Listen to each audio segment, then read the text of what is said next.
Bonjour, on va continuer aujourd'hui notre petit tutoriel sur l'application qu'on a déjà commencé la dernière fois. Alors, la dernière fois, on a appris comment ajouter des entrées, nom, prénom, département dans le local, dans la base de données et ensuite l'afficher dans notre tableau. Pour aujourd'hui, on va apprendre comment supprimer une entrée dans cette liste. Alors, pour y faire, tout d'abord, on doit savoir où on doit aller dans notre différentes classes. Pour aujourd'hui, on va aller dans la classe qui concerne l'employé lui-même. La dernière fois, on travaillait plutôt sur la vue principale. Cette fois-ci, on va travailler sur la vue qui concerne uniquement un employé puisque c'est l'employé qu'on va supprimer. Alors, pour ça, on va aller dans Employee View. Très bien, ça c'est déjà pas mal.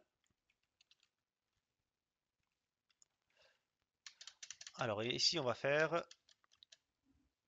utiliser les events. On va dire que events, deux points.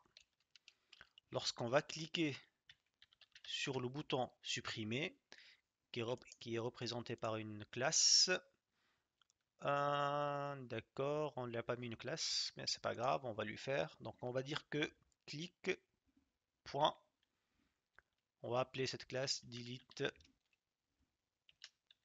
employee.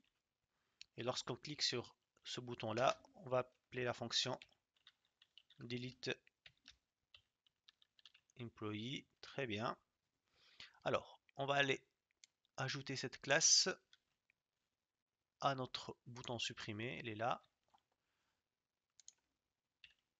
Et on va rafraîchir la page pour voir si c'est bon ou non. Donc là, on voit que la classe on l'a ajoutée. Très bien.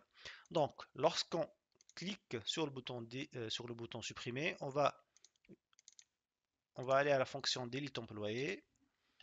Donc, on a fonction delete employee. Et cette fonction, tout simplement, elle va utiliser la méthode qu'on a déjà vue, c'est this.model.destroy, tout simplement. Alors, on rafraîchit et on va essayer maintenant Monsieur Dupont Eric, recherche développement, on va le supprimer. Il a été supprimé. Dupont, là, on va prendre Clarkson Jérémy, mécanique, on va le supprimer. Il a été supprimé. Voilà, c'est facile, c'est simple. Je répète, on doit aller dans la vue employé. Ensuite, on doit créer un event et dans cet event, on va dire que lorsqu'on clique sur le bouton supprimer représenté ici par la classe delete employé, on va appeler la fonction delete employé. Dans cette fonction delete employé, on va utiliser la méthode destroy du modèle.